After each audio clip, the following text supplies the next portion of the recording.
દુનિયામાં તમે કોઈ પણ અલગ અલગ, જો કે જ્ઞાતિ ગૌરવ હોય, જ્ઞાતિવાદ ન હોય, અને મારે 18 વર્ણમાં જવાનું થયું છે ત્યારે ઘણી વખત મને સ્ત્રીઓ એવું કહે કેવું સારું કાં તમે પાટીદાર સમાજમાંથી આવો છો. એટલા માટે કે આપણા વડીલો છે એ શિક્ષિત છે, દીક્ષિત છે ને રક્ષિત છે, અને આપણા વડીલોએ આપણી અંદર રહેલી જે કળા કૌશલ્ય છે ને એને હંમેશા એને તમને સાથ આપ્યો, સહકાર આપ્યો છે. આજે પણ તમારે આઈએએસ કે આઈપીએસ કે કલેક્ટર કોઈ પણ દરજ્જાની તમારે યુપીએસસી જીપીએસસી પાસ કરવી હોય તો હંમેશા પરિવારનો સાથ છે. આજે પણ અમુક સમાજની અંદર તમે જાઓ છો ત્યારે દીકરીઓને ઘરની બહાર પગ મૂકવા માટેનું પણ એને પ્રવેશ નથી. ત્યાં પણ એને રોક લાગી જાય કે નહીં, તમારે ઘરની બહાર નથી જવાનું. ત્યારે એમ થાય કે નહીં, ગૌરવની વાત છે કે આજે તમારી અંદર રહેલી કળા કૌશલ્ય છે એ તમે જગતની વચ્ચે મૂકી શકો. એનું કારણ એ છે કે આપણો સમાજ એટલો સમજણો છે, આપણો સમાજ આપણી સાથે છે કે એના થકી આ કાર્યક્રમો આની અંદર જ્યારે સુરતથી છેક 600 કિલોમીટર 700 કિલોમીટરનું અંતર કાપી આપવાનું થાય ત્યારે ક્યાંક પરિવારે વિચાર્યું છે કે ભલે સ્ત્રી છે પણ એની અંદર કંઈક તાકાત છે ને તો આપણે એને એક દિશા આપીએ. બાકી તમને 2 પાંખ બાંધી દે ને પછી ખુલ્લું આસમાન આપે તમે ઉડી ન શકો. પણ આવી દીકરી છે એની મારે તમને વાત કરવી છે કે જૂનાગઢનું મેંદરડા ગામ, એની બાજુમાં નાગણી ગામ, અને નાગણી ગામની અંદર એક ગોધમા ડુંગર, અને એની અંદર એક બારવટીયો એટલે ગીગા મૈયા નામના બારવટીયાએ પડાવ નાખ્યો. અને મારી પાસે સૌરાષ્ટ્રની રસધારની ઘણી વાતો હશે, કારણ કે ઝવેરચંદ મેઘાણીને કદાચ મેં પીધા છે આવું કહી શકાય.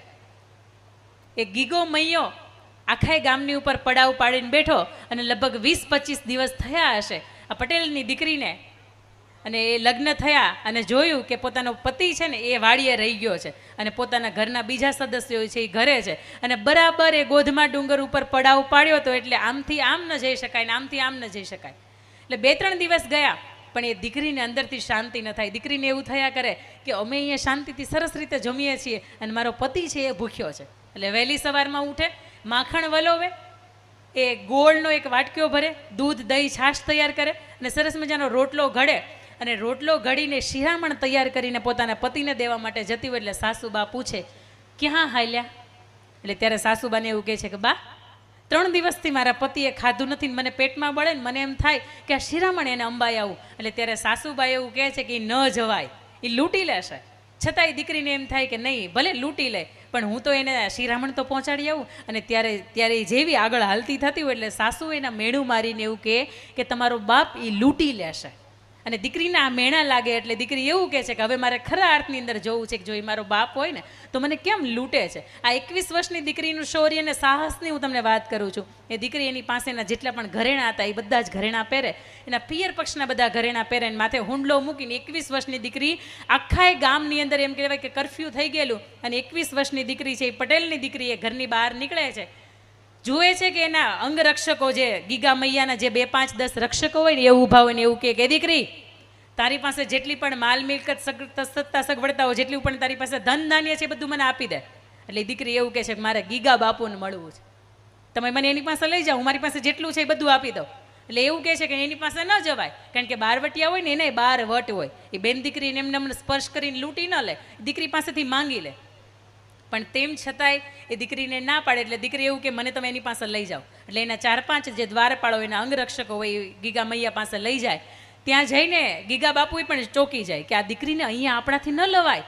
એટલે દીકરી એવું કહે છે કે મારી જીદ હતી ને એટલા માટે હું અહીંયા આપની વચ્ચે ઉપસ્થિત થઈ છું. તો કે દીકરી તને ખબર નથી અમે બારવટિયા કહેવાય, અમે તને લૂંટી લઈએ, અમે તારી પાસેથી રહેવા ન દઈએ, બસ તારા એક વસ્ત્રો પહેરેલા છે ને એટલું જ રહેવા દઈએ, અમે કાંઈ તારી પાસે રહેવા ન દઈએ. અને ત્યારે દીકરી એવું કહે છે કે મને બધી ખબર છે પણ હું મારા પતિ 3 દિવસથી ભૂખ્યા છે અને એના માટે શિરામણ લઈને જાઉં છું. અને તે દિવસે મારા સાસુએ એક મને મેણું માર્યું હતું ને એવું કીધું હતું કે તારો બાપ એ લૂંટી લેશે. અને આજે મારે જોવું છે કે જો ખરા અર્થની તમે મારો બાપ હોય ને તો કેમ તમે દીકરીને લૂંટાય, એ મારે તમને જોવું છે. અને એ ત્યારે ગીગો મૈયો ખૂંખાર બારવટીયો આંખમાંથી આંસુ નીકળી જાય છે, દીકરીના ઓવારણા લે છે અને પોતાની પાસે પોતાની ઝોળીની અંદર 2, 5, 10 જે દોકડા પડ્યા હોય ને એ પણ દીકરીને આપી દે છે. અને દીકરીને એવું કહે છે કે બેટા આ તારા શૌર્યને, તારા સાહસને, તારા સંસ્કારને હું વંદન કરું છું, તું જા મોજથી તારા પતિને શિરામણ છે તું જમાડ. પણ આ તારા એક સાહસને કારણે આજથી તને વચન આપું છું કે આ બાપ આ ગામની અંદર આજ પછીથી કોઈ દિવસ પડાવ નહીં પાડે ને કોઈ પણ બીજો બારવટી હોય તો જો આ ગામને હેરાન કરે ને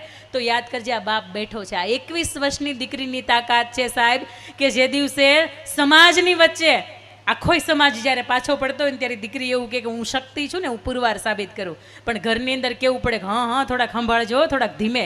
આ શક્તિ નથી, શક્તિ આને કહેવાય. બાકી શક્તિ તો તમે વીજના થાંભલા હોય ને એને અડો ને તો એમાંય તમને ઝટકો લાગે. એ વીજળી છે ને, એ શક્તિ છે. પણ શક્તિને શક્તિની બોટલ ન ચડાવવી પડે અને ક્યાંક એની રીતે નબળી ન થઈ જાય. મારી એની આપની વચ્ચે વાતો મૂકવી છે. અને બીજી મારે તમને વાત કેવી છે, ઘણી વખત એવું કહેતા હોય કે દીકરીઓ છે ને એટલે આપણે મનથી હવે સમજી લઈએ, વિચારી લઈએ કે કાંઈ વાંધો નહીં, 2 દીકરીઓ એ ઘણવી. દીકરો ઘણા બધા પ્રયત્ન કરો છતાંય તે ભગવાનને ન દેવો હોય તો એ તમને ન દે, બરાબર.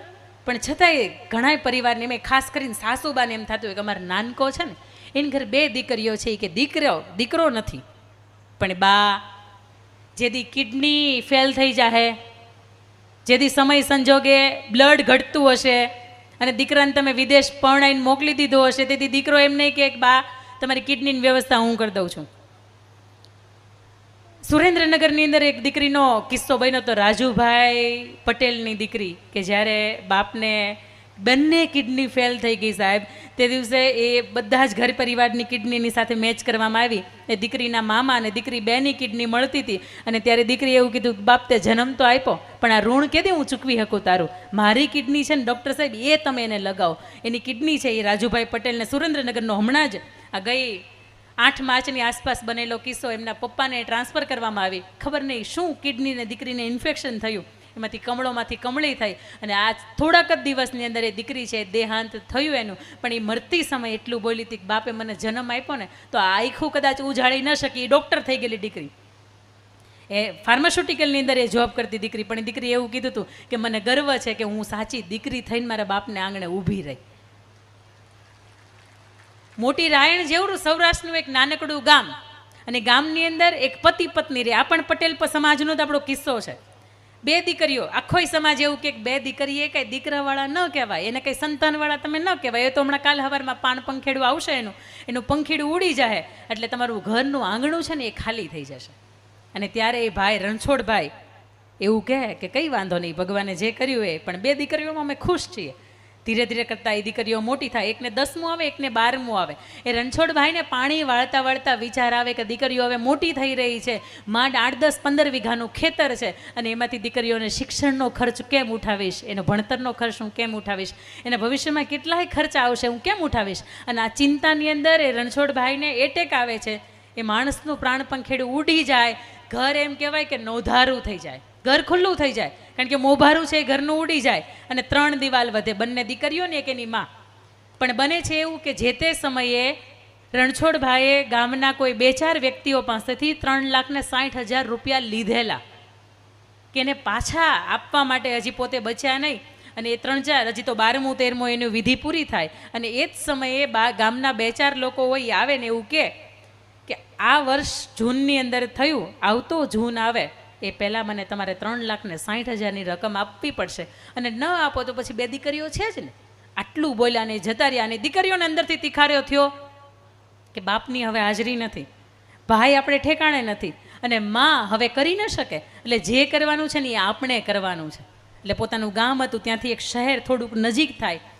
બંને દીકરીઓ છે, એક 10મું ભણે, એક 12મું ભણે, સવારથી બપોર સુધી શાળાએ જાય. બપોર પછી એમ કહેવાય કે બેનપણીઓનો સાથ લઈને એ પાણીપુરીનો મસાલો બનાવે. બપોરે પછી એ બુકાની ધારી પોતાના વસ્ત્રો છે ને એમાં બ્લેક કલરના વસ્ત્રોથી પોતાનું મોઢું ઢાંકી દે અને બપોરથી સાંજ સુધી એ શહેરની અંદર એ પોતે રેકડી લઈને પાણીપુરી વેચે. સાંજે ફરીથી એ ગામની બસ આવે એટલે અંદર ગામમાં આવી જાય. આખું ગામ એને એવું કે બાપ નથી, ભાઈ નથી, આખો દિવસ દીકરીઓ રેખડા કરે. પણ એ દીકરીઓ એની માને એમ કે માં તું વિશ્વાસ રાખજો, અમે ભણવા સિવાય કાંઈ કામ નથી કરતા, તું ચિંતા ન કરતી, તારી પાસે કોઈ ફરિયાદ નહીં આવે. અને આખરે 6-8 મહિનાનો સમય વીતે એટલે માં એવું કે બેટા આપણે એમ કરીએ કે મારી પાસે એક મંગળસૂત્ર રહ્યું છે અને એક ઘરનું આંગણું રહ્યું છે, આપણે એને વેચી નાખીએ, કારણ કે 3,60,000નું તમારા પપ્પાનું દેવું છે ને એ ભરવું પડે એમ. જેને તે દિવસે દીકરીઓ ફોડ પાડે છે કે માં તું ચિંતા ન કર, અમે સવારે 10મું અને 12મું સવારથી બપોર સુધીની શાળામાં અમે પૂર્ણ કર્યું છે અને બપોર પછીથી સાંજ સુધી આ શહેરની અંદર અમે બેનપણીઓના સાથથી અમે પાણીપુરી વેચી છે અને એમાંથી 4,20,000 રૂપિયાની અમે કમાણી કરી છે કે માં આલે તારા 3,60,000 તું ભરપાઈ કરી દે. એ માણસ આપણી સામે અવળી રીતે જોવું ન પડે. સાહેબ આ દીકરીઓ છે, 10મું ને 12મું ભણતી આ દીકરીઓ છે. અને આજે પણ જ્યારે તમે ભાવનગરની અંદર તમે જાઓ ને ભાવનગરની અંદર સુભાષનગરની અંદર ઝીણાભાઈ ભરવાડને ઘેરે 2 વર્ષ પહેલાં જાન આવે છે. એક બાજુ જાન આવતી હોય, આ બાજુ એક બાજુ મામેરાના પ્રસંગ પૂરા થયા હોય, અને આ બાજુ દીકરી હેતલબેન કે જેના લગ્ન છે, થોડી વાર પહેલાં દુલ્હનના રૂપની અંદર એ આવવાની છે. એ દીકરીનું પ્રાણ પંખેડું ઉડી જાય ત્યારે ઝીણાભાઈ ભરવાડ નક્કી કરે કે કાળિયા ઠાકરે જે કરવું હતું એણે કર્યું, પણ હવે હું એક બીજો નિર્ણય લઉં છું કે મારી નાની દીકરી છે ને એને હું આ મંડપની અંદર પરણાવું છું, કારણ કે જાને પાછી જાય ને એને અપશુકન કહેવાય. તે દિવસે જેની બધી બહેનપણીઓ હતી ને એવું કહેતી હતી કે તું કહેતો ખરા કે મને પરિવાર ગમે છે કે નહીં, મને વ્યક્તિ ગમે છે કે નહીં. આજ સુધી તેને જીજાજી કહ્યા છે, હવેથી આજથી તારો ભરથાર થવાનો છે, તું તારો રાજીપો વ્યક્ત તો કર. અને તે દિવસે 21 વર્ષની દીકરીએ સાહેબ એવું કીધું હતું કે મારો બાપ જે નક્કી કરે ને એ ઠેકાણું બરોબર જ હોય. આ તો એને મારી પાસેથી જીવન માંગ્યું છે, કદાચ પ્રાણ પણ માંગી લે ને તો મારે આપી દેવાના હોય, મારા બાપની વિરુદ્ધમાં ન જવાનું હોય. સાહેબ તમારી મારી દીકરીને આટલું શીખવજો કે પારકું કોઈ પણ વ્યક્તિ મા બાપની પરિવારની વિરુદ્ધમાં બોલે ને તે દિવસે એ સહસ્ત્ર હાથ લઈને સામેવાળાને વિંધી નાખે. અહીંયા બેઠેલી દીકરીઓને પણ મારે તમને એવું કહેવું છે કે પાણીની બોટલ, એક કાચની પાણીની બોટલ હોય, એની અંદર એકમાં પાણી ભર્યું હોય અને એકની અંદર ઘી ભર્યું હોય, અને તમને કહો કે એમ કે આપણે એક્સચેન્જ કરવી, તમે કરો? હા કે ના? આપણને ખબર છે કે પાણીની બોટલ છે એ 10 રૂપિયાની બોટલ છે, અને જે અંદર ઘી ભર્યું છે એ બોટલ મૂલ્યવાન છે, 200, 500, 1000 રૂપિયાની બોટલ છે. જો આપણને ત્યાંય ખબર છે કે આને એક્સચેન્જ ન કરાય તો સાહેબ દુનિયાની અંદર, તમારા ઇન્સ્ટાગ્રામની અંદર, વોટ્સઅપની અંદર, ફેસબુકની અંદર, સ્નેપચેટની અંદર જેટલા પણ તમને વાહિયાત મેસેજ આવે છે ને એ પાણીની બોટલ સમા છે. એની પાસે કોઈ સારો પરિવાર નથી, કોઈ સારો કામ ધંધો નથી, કોઈ સારું શિક્ષણ નથી. આવા જ વ્યક્તિઓ 12, 15, 18, 20, 22, 25 વર્ષની દીકરીઓને મેસેજ કરે છે. બાકી હારા ઘરના દીકરા હોય ને તે ડાયરેક્ટ ગમતી દીકરી હોય ને માગું ન ખાવે, કારણ કે એ લાયકાત હોય એની પાસે. પણ જે દિવસે તમારી સામે કોઈકના નબળા મેસેજ આવે ને તે દિવસે તમારામાં બ્લોક નામનો ઓપ્શન છે. ફેસબુકમાં કદાચ 5000 ફ્રેન્ડ અટકી જાય ને આ લિમિટ પૂરી થઈ જાય, પણ બ્લોકની અંદર કોઈ ઓપ્શન આવતા નથી. તમે અનલિમિટેડ ટાઈમ્સ કોઈ પણને બ્લોક કરી શકો. પણ એક છે કે તમે ભાગવદ્ ગીતામાંથી પસાર ન થાવ તો કંઈ વાંધો નહીં, પણ આખી ભાગવદ્ ગીતાના 3 સાર તમને એવું કહે છે કે હું કોણ છું, હું કોનો છું, અને ત્રીજી વાત કે હું જે જગ્યાએ છું એ જગ્યા તો બરોબર છે કે નહીં. આ 3 વાત ખાસ કરીને અહીંયા બેઠેલી દીકરીઓ છે ને એને યાદ રાખજો, કારણ કે તો જ અમે મા બાપ તરીકે તમારી રિંગટોન સેટ કરી શકીએ કે અમારી ઘરે લક્ષ્મીનો અવતાર, અમારી ઘરે દીકરીનો અવતાર. આજથી જ્યારે 1857ની અંદર તમે જાઓ તો ત્યાં પણ અંગ્રેજની અંદર, અંગ્રેજ સરકારની અંદર એક દીકરી હતી, એની નજર અંગ્રેજની એની ઉપર નજર પડે છે, અને દીકરીનું ખાલી બાવડું પકડ્યું હોય. એટલે દીકરી ઘરે આવે ને એને બાપુને એમ કે બાપુ હવે મારાથી જીવાશે નહીં. એ બહાર 14 વર્ષની દીકરી છે, અને બાપુ એવું કે બેટા આજ સુધી તારી કોઈ ફરિયાદ નથી આવી ને હવે તું કેમ એવું કહે છે કે જીવાશે નહીં. અને તે દિવસે દીકરી એવું કહે છે કે પેલો ગોરે અંગ્રેજ અધિકારી છે ને એને મારું બાવડું પકડ્યું, મેં મારી માથાની ગોળી હતી ને તો એને મારી જ હતી, એ બેભાન થઈ ગયો, એ વયો ગયો, પણ એને મારો સ્પર્શ કરી લીધો, મારાથી જીવાય નહીં. તમારી પાસે બાપુ 2 ઓપ્શન છે, કાં તો મને તમે ઝેરનો કટોરો પાવ, મને મારી નાખો, અને કાં તો તમે મારા સગપણ જેની સાથે નક્કી કરી નાખ્યા છે એને તમે સંદેશો મોકલાવો કે એ વ્યક્તિ ત્યાં જાય, ગોરા અંગ્રેજ અધિકારીને મારે, એના લોહીની અંદર ચૂંદડી ડૂબોડે અને પછી મને ઓઢાડે. સાહેબ આ ઇતિહાસ સાક્ષી છે કે એ ગોરા અંગ્રેજ અધિકારીને પેલા 17-18 વર્ષના જેના સાથે એને સગપણ થયા હતા એ છોકરાએ એને માર્યો, એના લોહીની અંદર ચૂંદડી ડૂબોડી અને પછી આ દીકરીને ભરમંડપની અંદર ઓઢાડે છે. મારે તમને અહીંયા એ પૂછવું છે કે બહાર 14 વર્ષની દીકરીને ખબર પડતી હતી કે કોઈ પારકો પુરુષ મારી સામે અવળી નજર કરે, મને કોઈ સ્પર્શ કરે તો મારાથી જીવાય નહીં, તો આજે 22-25 વર્ષની દીકરીને ન ખબર પડે? પડે ને? હા, પણ પપ્પાની કેપેસિટી એને ઝૂડિયોના કપડાં પહેરાવે એટલી હોય અને બેનના અભરકા ઝારા બ્રાન્ડ સુધી પહોંચવાના હોય. પપ્પાની કેપેસિટી એને વિવો કે સેમસંગ લઈ દે આટલી હોય, અને બેનની અંદરથી એવું થતું હોય કે મારે એપલનો 3 કેમેરાવાળો ફોન જોઈએ છે. સાહેબ આ સમાજની ભૌતિક વ્યવસ્થાઓ આજ છે ને આવતીકાલે નથી, પણ તમારી અંદરનું સત્વ છે ને એ તમને ઉજળા રાખે છે. ઘણી વખત તમને એમ થાય કે મેકઅપ કર્યો હોય તો જ ઉજળા લાગીએ, નહીં. મેકઅપ તો તમને 8-10 કલાક ઉજળા રાખે, પછી તમારી જે સ્કિન હોય ને એ કાળી થઈ જાય, પણ તમારું અંદરનું ઉજળાપણું છે ને તમારું ચરિત્ર, તમારું સત્વ બોલે છે. એટલે આ પંચાનિકા મહોત્સવ છે, તમે એનું અહીંયા ઉપસ્થિત થયા છીએ. મહિલા સત્રની અંદર જ્યારે દીકરીઓ વિશે વાત કરી રહી છું ત્યારે અહીંયાથી એક વાત લઈને જજો કે મારા પરિવારની વિરુદ્ધમાં બોલનારો વ્યક્તિ હોય ને એને ગમે એમ કરીને પાછો પાડી દેવાય, એને ગમે એમ કરીને એનાથી તમારે રસ્તો બદલી નખાય, પણ પરિવારની વિરુદ્ધમાં બોલતો હોય આની સાથે સંસાર ન મંડાય. આ વાત દીકરીઓની મેં તમને